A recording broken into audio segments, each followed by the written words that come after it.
நிமிஷம் மாநகராட்சி ஆயிட்டா நாளைக்கு ஆனா ஒரு வசதி வராது. முதல்ல பட்டா வரட்டும், அதுல பட்டா வரட்டும், அதுக்கப்புறம் மாநகராட்சி மக்கள் பட்டா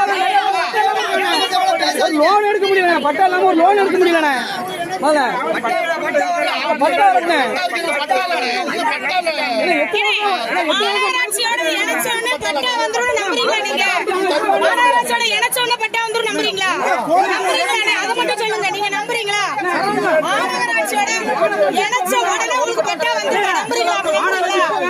எல்லாத்துக்கும் பட்டா வரட்டும். பைப் லைன் வரட்டும், வீட்டுக்கும் பைப் லைன் வரணும். வந்து எல்லாம் சரியான மாநகராட்சி ஆரம்பிச்சுள்ள தீர்மானமே போடவே கூடாது.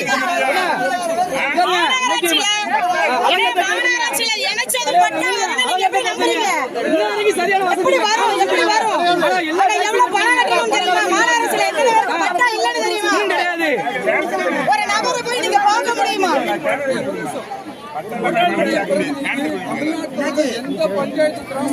எல்லாம் வரட்டும். அப்புறம் மாநகராட்சி வரட்டும்.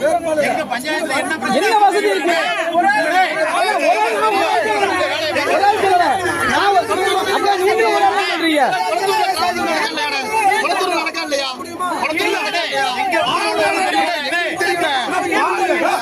பார்வையாளர் மட்டும்தான் சொல்ல முடியாது.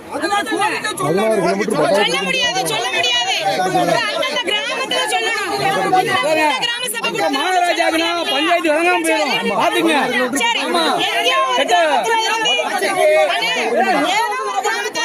உங்களுக்கு அதிகாரம் இருக்கும் போது இங்க பேசுற அதிகாரம் இருக்குல்ல.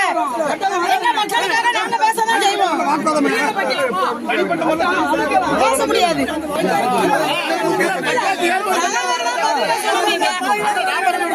ஆமா, பட்டாவுக்கு எப்ப ஏற்பாடு பண்ணீங்க? அதை சொல்லுங்க. நீங்க அதை சொல்லி தீர்மானம் போடுங்க. இல்ல தலைவர் மட்டும்தான் பதில் சொல்லணும்னு நீங்க சொல்றீங்கல்ல.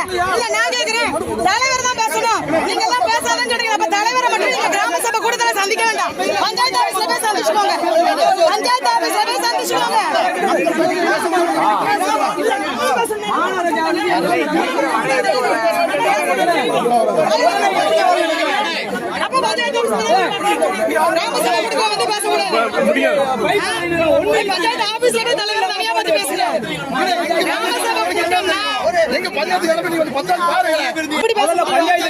நடவடிக்கை எடுங்க. 10 வருஷம் ஆனாலும் அதுக்கப்புறம் ஒன்னும் பிரச்சனை கிடையாது. இன்னைக்கு ஆனா ஒரு 10 வருஷம் செய்ய மாட்டான் மாநகராட்சியில. வீட்டுக்கு தான் வந்து தண்ணி எடுக்கணும் மோட்டர் கேட்டேன். வீட்டுக்கு வந்தா கேட்டீங்க, உங்க ஊருக்கு வந்து கேட்டீங்க. உங்க ஊர்ல ஒரு மோட்டர் வச்சிருக்கோம் வந்து கேட்க என் வீட்டுல கேட்கீங்க.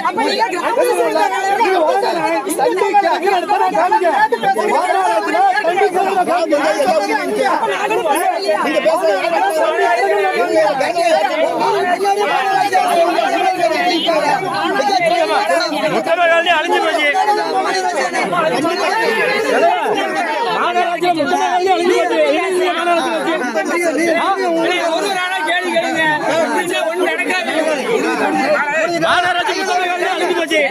என்ன செஞ்சாங்க மாநகராட்சி வந்து?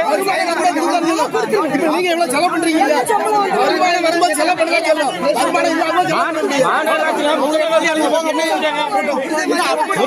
அழிஞ்சு போச்சு.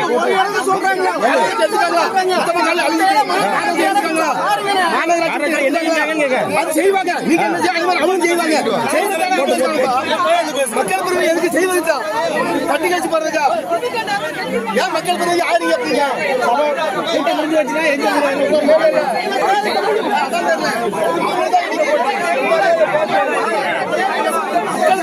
மக்கள் தேவையை பார்க்கறது. நீ பேசாத யார்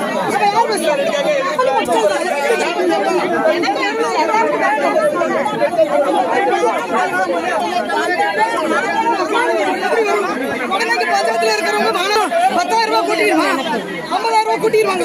ஒரு நாளைக்கு 200 ரூபாய் 300 ரூபாய் சம்பளம் வாங்குறாங்க. பாவம் எப்படி கட்டுவாங்க? 1,500 ரூபாய் கட்டுவாங்க. 20,000 ரூபாய் கட்ட முடியுமா? பாப்பாங்களா? போய் பாத்துருவாங்களா? ஒரு எம்பியை போய் பாத்துற முடியுமா? கேட்டு பாருங்க, அவங்க யாராவது பாத்துப்பாங்களா? இன்னைக்கு அவங்க இங்க நம்மளை தேடி இறங்கி வரப்ப